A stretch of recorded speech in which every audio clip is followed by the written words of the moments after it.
So we're here. Boise State's playing right now. This game's got kicked off just a short time ago. Right. It's on the TV behind you. Dublin, Ireland. The guy with the Sam Levitt for Heisman Trophy. Awesome. How cool was that? Very cool. For the opener in Dublin between the two Big 12 schools. Yeah, we think we're building a global brand. So nice to see the presence in Ireland. Sam for Heisman makes sense. And now we got to continue that at game day. I know Kenny's talked about that as well, of getting the flag, getting Sparky involved week by week wherever game day goes. So we're open for feedback and anybody who wants to take on that challenge with us. Listen, I would love for you guys to go play in Dublin or something like that. That would be phenomenal. How does that happen? Like, how were those two schools, Kansas State and Iowa State, picked to go play that game? Yeah, I mean, Ireland, they've got a good history of that game now. And I think this is the first time that two ranked teams were in that game. And so, we're in conversations about international games. So that's something that the Big 12 is very focused on. We're very interested in that as well. So very early days on the process, but we like the idea of playing in Europe somewhere where it could make sense, and we'll see what happens. We've talked so much in the past about when you guys go to all these universities, you've got a great alumni base that's there. You go to Cincinnati, you've got ASU students that live there. Yep. What's the benefit of playing in like Dublin, Ireland for ASU? Well, two things. One is we're trying to build the brand of Big 12 football. And so when the eyes of the country are tuned in for K-State, Iowa State, that's good for the brand of Big 12 football. And I know the conditions were a little sloppy, but that game where you're the sole focus, it puts a lot of awareness on the Big 12 and what we're starting to build in our conference. And for ASU specifically, I mean, we've got a huge focus on international enrollment. We've got a presence in Europe. We've got a presence in Asia. We've got presence all over the United States. And so getting our brand out to different parts of the world is only good for building the brand of ASU. Let's talk about the way the marketplace has responded to what happened to you guys last season. Sellout Saturday night for the first time since, I think, 1998. 1998. So the post. Are you kidding me? Would it be the post Jake Bowl? Plummer. No, that was the Pat Tillman's last season, right? Fall of '98, he was gone. So that was the Ryan Keeley, the first, Keeley, like most of those Todd guys Heap. from the Rose Bowl team were gone. So you've got that cooking for you for the first time in a long time. Season ticket renewal rate at a ridiculously high number, right? I think we're over 97% renewed now, which is incredible. And you guys cover the sports world. I mean, 80 to 85% would be a really respectable target for any team, college or pro. And to be sitting here 97%, I know Coach has joked. He's like, he's competitor. We were at 96. He's trying to close the gap. We've made it 1 point since then.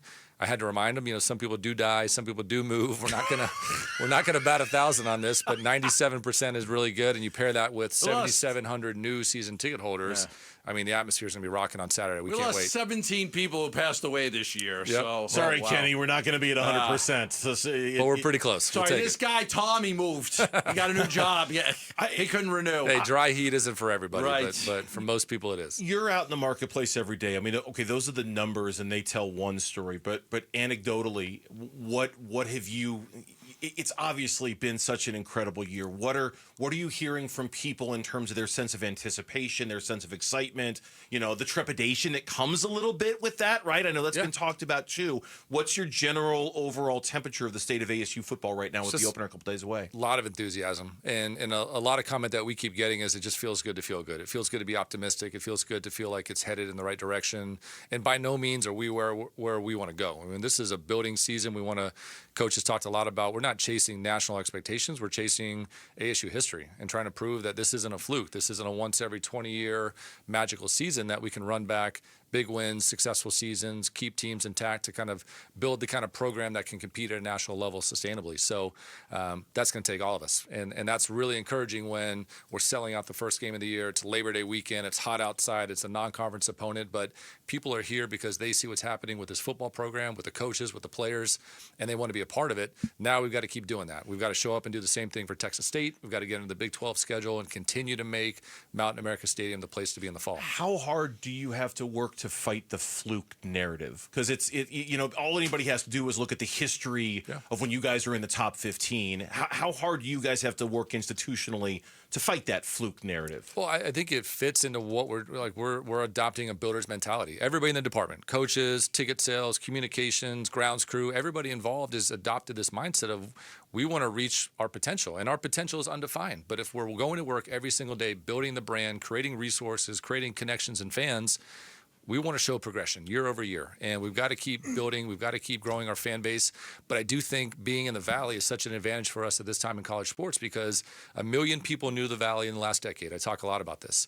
Those are potential ASU fans that we can connect to, and we can use all of our sports as a way to get them on campus and understand, hey, if you think volleyball and soccer are fun in the fall, you need to be at football. And when you're at football, get to basketball or hockey and get involved year round. And wherever you're into, wherever you're from, we have that. And the goal is to lead that interest into the football stadium and create the kind of atmosphere that recruits get excited about, create the resources that we can use to reinvest in our program, and just keep building it year after year after year. If you would have told me 2 years ago you guys would have one of the highest paid NIL guys in all of college football, I would have never believed it. But here we are with Sam Levitt. What did he rank? Do you remember? Ninth. The story I read, I believe, was ninth in NIL money. $3.1 million in NIL money for your star quarterback. Mm-hmm. How did that happen so quickly to where you went from being a program that we were all concerned whether you could compete with the big boys to now you're competing with the big boys and you were able to keep your star quarterback, not lose him anywhere else.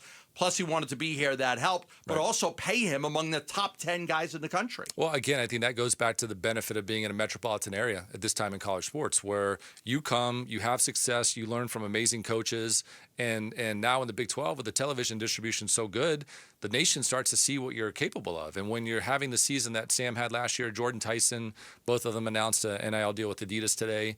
These national companies are seeing, hey, I like how they go about their business. I like how talented they are. I like the profile of this program and what they're a part of. And so as you have success in a major metropolitan market, people are going to be tuned into what you're doing, and then those deals will start to present themselves. And so I think where we're going in NIL is what it was always intended to do, of traditional endorsement. You're successful, and companies want you to promote their business, their product, or service.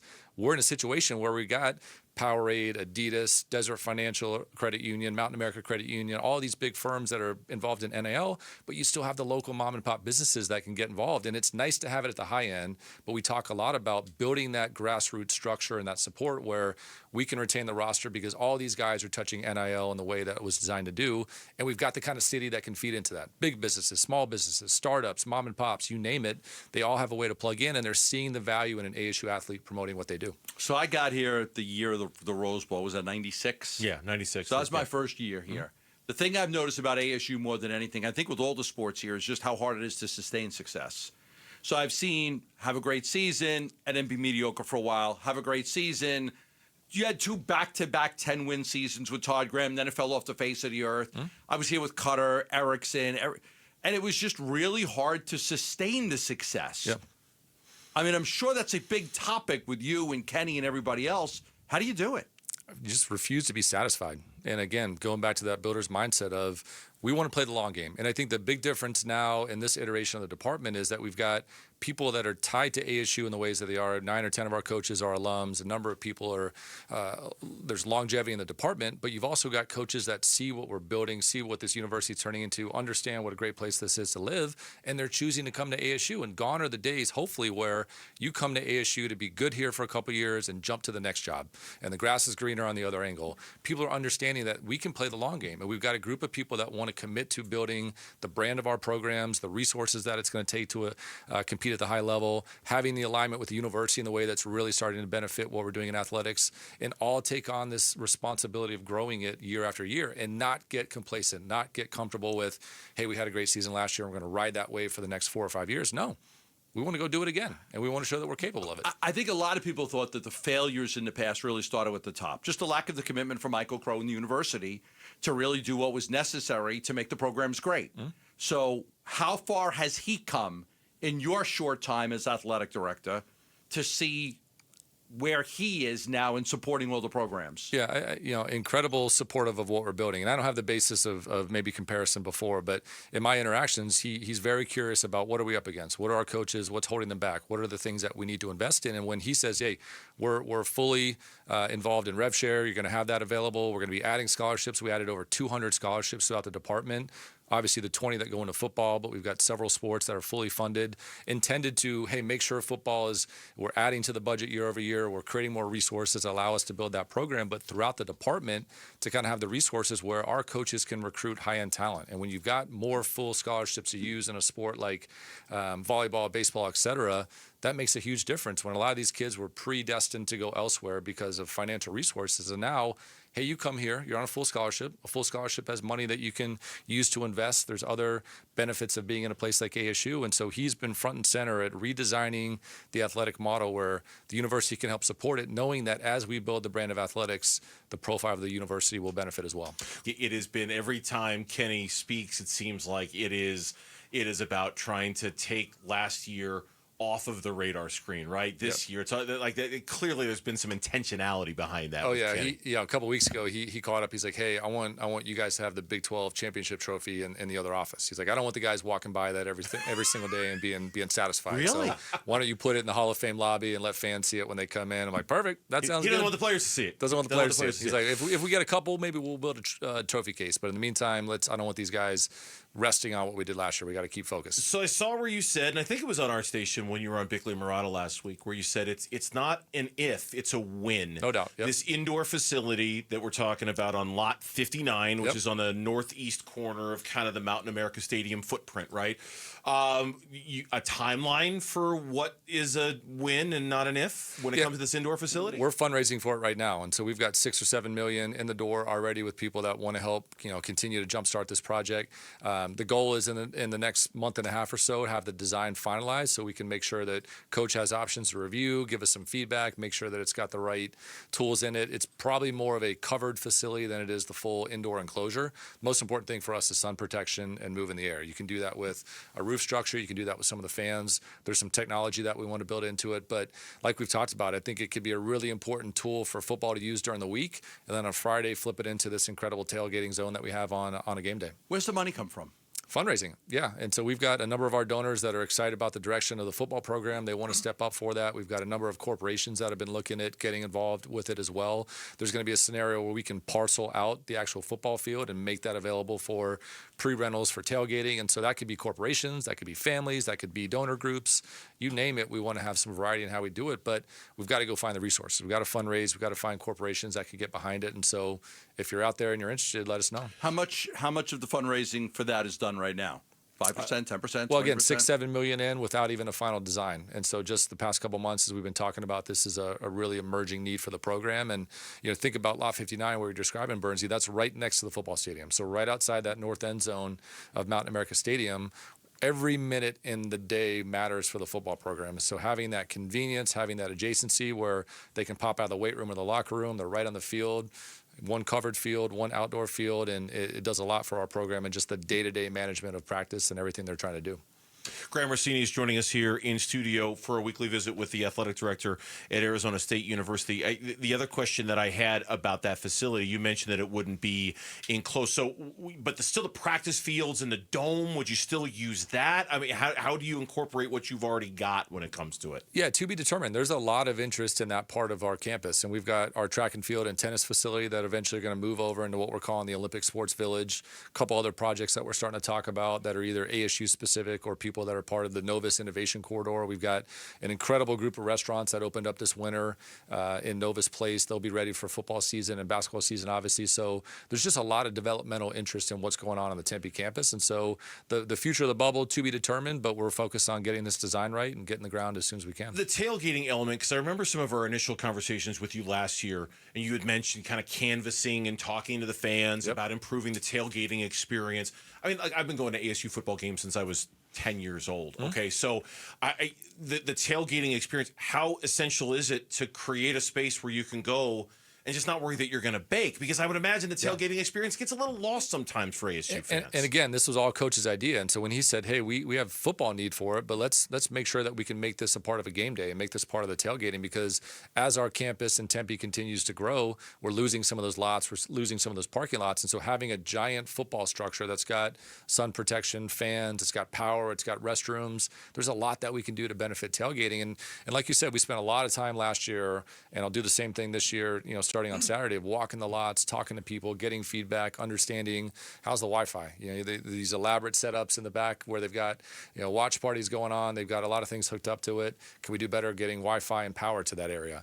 City of Tempe is doing something really cool this year where they're doing water taxis from the North Shore that'll get over to the South Shore, and that's going to be something that launches at 100 Mile Brewery, which is on Tempe Town Lake, and starting to find our version of a sailgate and what that could look like. And so we just want to try some things. Kind of like what they do at Husky Stadium. I mean, are we talking about a Husky Stadium? Start small a little bit. I think they're starting with Duffy boats, but it's a really cool experience to go be on the North Shore of Tempe Town Lake, take a boat across Tempe Town Lake, walk in the football stadium. Forget the boat. Let's go half and half on a gondola. Okay. Me and you. You're singing? You got a better voice than I do. We'll get a gondola. And we'll take look. You want to go on a boat or you want to go on a gondola? I look good in the Waldo suit, so that would work out very well. The little black may and or may white. not have done that before. I think we can make some money here. Okay. There's got to be regular people. I got a boat. I'll take you over there. I got a gondola. I got a you gondola. On top this? Yep. I'll sing to you while Pick I your go song. take you across. Will you talk with to the everybody in gondola. Italian when you're out I there could. doing it? See, io parlo italiano. Sure, I can A little speak to them in vino. Italian. Yeah, this is perfect. Yeah, we'll get some wine. I like it. I think we can make some money here. I mean, imagine what the Royal Road Bridge could turn into. That's the Ponte Vecchio, right? Like the Ponte Vecchio Bridge in Florence. Yeah. Bridge. I love the Ponte Vecchio Bridge. The only bridge that Hitler did not blow up during World War II was the Ponte Vecchio Bridge. fact. Now you can buy like gold and everything on that bridge. That could be, and we'll donate 20% of all the process right back to the Sun Angel Foundation. Perfect. Let's do it. Let's All right, find a way. I'm in. Done. Excellent. The Big 12. How? Great segue. Thank you. Like that.